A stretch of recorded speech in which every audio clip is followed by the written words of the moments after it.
Hello, in this video I want to show you how to install Firefox browser on REALME Pad Mini.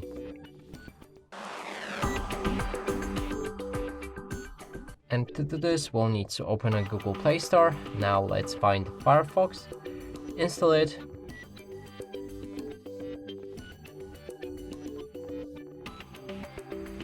when it's ready you'll be able to open up this browser. Right here we can customize it with a different theme, picking your toolbar placement.